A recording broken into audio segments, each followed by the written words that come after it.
Hello friends, welcome back to my YouTube channel general medical knowledge. आज की इस video में हम डिस्कस करेंगे बाईपास सर्जरी के पहले और उसके बाद पेशेंट को क्या सावधानियां रखनी चाहिए, पेशेंट को किस तरह की सावधानियां लेनी चाहिए, इसके बारे में हम डिस्कस करेंगे इस वीडियो में।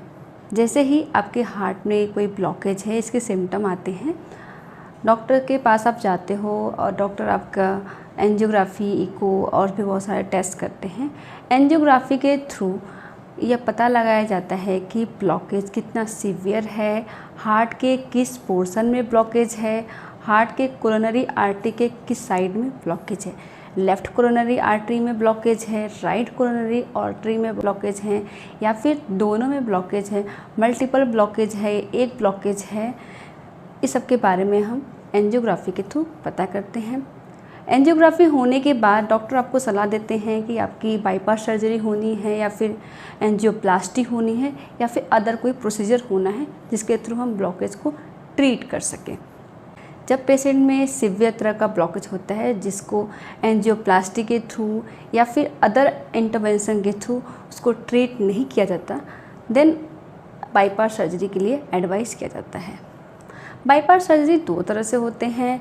एक होता है अर्जेंट बाईपास सर्जरी। एंजियोग्राफी के थ्रू काफ़ी सीवियर ब्लॉकेज है, देन अर्जेंट बाईपास सर्जरी के लिए कहा जाता है। उसमें आपको 24 आवर से 48 आवर के बीच में सर्जरी कराने के लिए कहा जाता है, अर्जेंट सर्जरी करने के लिए कहा जाता है। दूसरा है शेड्यूल सर्जरी। बाईपास सर्जरी आपके डॉक्टर आपको एडवाइस करते हैं कि आपको इस डेट पे आना है और सर्जरी करानी है। बाईपास सर्जरी शेड्यूल्ड रहती है, आपको कोई ऐसा डेट दे दिया जाता है, उस डेट पे आप आएंगे हॉस्पिटल और आपकी सर्जरी परफॉर्म होगी। ये होती है schedule surgery, schedule bypass surgery. और पहली है अर्जेंट सर्जरी। अर्जेंट सर्जरी के टाइम पे हमें कोई इन्फॉर्मेशन नहीं होता है कि सर्जरी होनी है, या फिर हमें कोई नॉलेज नहीं होता। बहुत सारी चीज़ें ऐसी अर्जेंट में हमारे साथ हो जाती हैं जिसमें अर्जेंट सर्जरी करने की नीड पड़ती है। दूसरा है शेड्यूल सर्जरी। उसमें हमें काफ़ी टाइम मिल जाता है अपने आप को समझने में, अपने बीमारी को समझने में, उसके इंटरवेंशन को समझने में, सावधानियां समझने में हमें काफ़ी टाइम मिल जाता है और साइकोलॉजिकल सपोर्ट भी मिल जाता है, थोड़ा टाइम भी मिल जाता है, अपने फ्रेंड्स एंड फैमिली के साथ टाइम मिल जाता है कि हम उस बीमारी को समझें। इसका हमें प्रॉपर टाइम मिल जाता है शेड्यूल सर्जरी में। जैसे ही आपकी एंजियोग्राफी होती है, एंजियोग्राफी में ब्लॉकेज पता चलता है कि ब्लॉकेज है आपकी कोरोनरी आर्टरीज में, हार्ट में ब्लॉकेज है, आपको कुछ ऐसी मेडिसिन स्टार्ट कर दी जाती है जो कि आपको टाइम टू टाइम लेना होता है। टाइमली उन सारे मेडिसिन को आपको लेना है, बिना मिस किए आपको ये सारी दवाइयाँ लेनी रहती हैं, उसको आपको मिस नहीं करना है। जैसे ही आपको पता चल गया कि आपके हार्ट में ब्लॉकेज है, जब भी आप एक्सरसाइज करें तो बहुत माइल्ड सा एक्सरसाइज करें या फिर जेंटल वॉक करें। वॉक करते टाइम आप ये ध्यान रखें कि आपको एम्प्टी स्टमक वॉक नहीं करना है, खाली पेट वॉक नहीं करना है। जब भी आप वॉक कर रहे हो, खाना खाने के बाद थोड़ा वॉक करिए, और जब भी आप कहीं जाएं तो किसी न किसी को साथ लेके जाएं। ऐसा होता है कि कई बार थोड़ा डर की वजह से और आपको ब्लॉकेज ऑलरेडी है तो अटैक आने का और चेस्ट पेन होने का डर हमेशा बना रहता है। इसलिए पेशेंट को, उनके रिलेटिव को ये कहा जाता है कि जब भी कहीं जाएं तो किसी के साथ जाएं, अकेले कहीं ट्रैवल ना करें, अकेले कहीं जाएं नहीं। अगर पेशेंट में कॉन्स्टिपेशन है तो कॉन्स्टिपेशन को ट्रीट करना है, अपने डॉक्टर के एडवाइस के थ्रू कॉन्स्टिपेशन को ट्रीट करिए। कॉन्स्टिपेशन के दौरान बहुत पेशेंट ऐसे होते हैं जो बहुत जोर लगा के करते हैं, तो ऐसे में उनके हार्ट पे इफेक्ट पड़ेगा और अल्टीमेटली हो सकता है उनको चेस्ट पेन स्टार्ट हो जाए, अदर प्रॉब्लम स्टार्ट हो जाए। इसलिए उनको कॉन्स्टिपेशन को अवॉइड करना है। अगर कॉन्स्टिपेशन रहता है तो अपने डॉक्टर से बोल के कुछ मेडिसिन या फिर कुछ अदर इंटरवेंशन लेना है। बाईपास वाले पेशेंट, जो बाईपास जिनकी होनी है, उनको सर्जरी के पहले जो दवाइयाँ स्टार्ट होती हैं उसमें एक आइसोसॉर्बाइट या फिर नाइट्रोग्लिसरीन, दो ऐसी दवाइयाँ हैं जिनमें से डॉक्टर उनको एडवाइस करते हैं और उनको कहते हैं कि आप ये दवाइयाँ अपने साथ हमेशा रखें। हमेशा उनको अपने दवाइयों को अपने पॉकेट में लेके चलना है।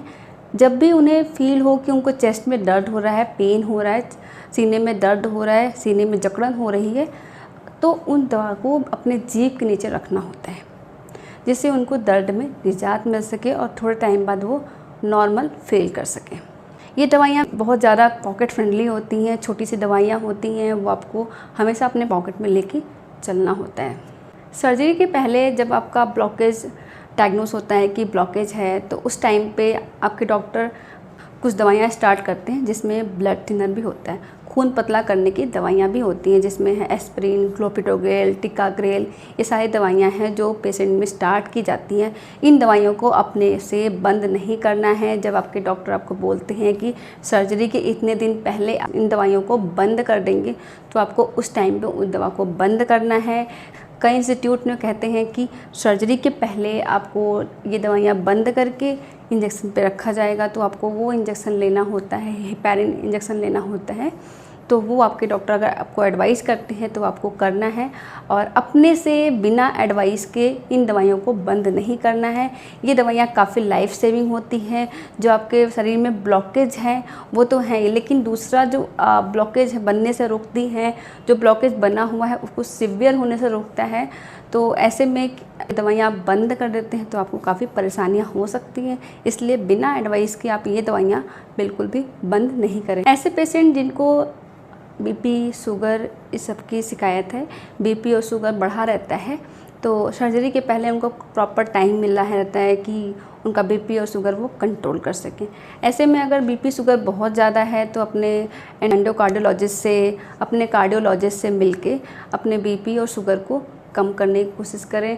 जो दवाइयाँ एडवाइस की जाती हैं वो दवाइयाँ लें, और अपने बीपी और शुगर की प्रॉपर चार्टिंग करते रहें कि उनका किस टाइम पे कितना ब्लड शुगर और बीपी आ रहा है, और टाइम टू टाइम जो भी मेडिकेशन एडवाइस है उसको लेते रहें, जिससे आपका बीपी और शुगर कंट्रोल में आ जाए।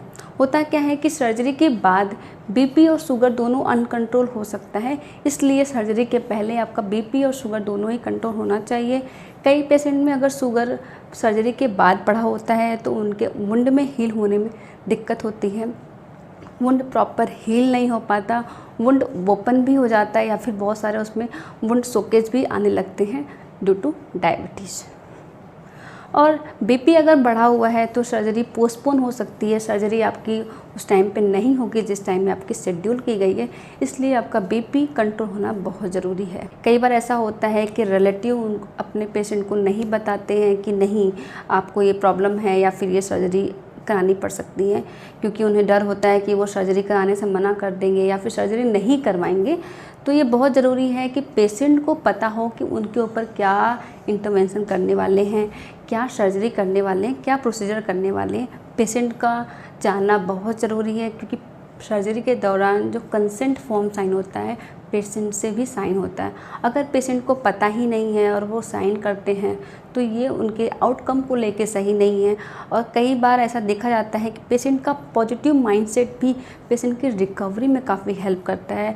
पेशेंट कितना अच्छे से रिकवर होना चाहता है ये बहुत मैटर करता है, उसके रिकवरी फेज़ में, उसके सर्जरी के ओवरकम में काफ़ी हेल्प करता है।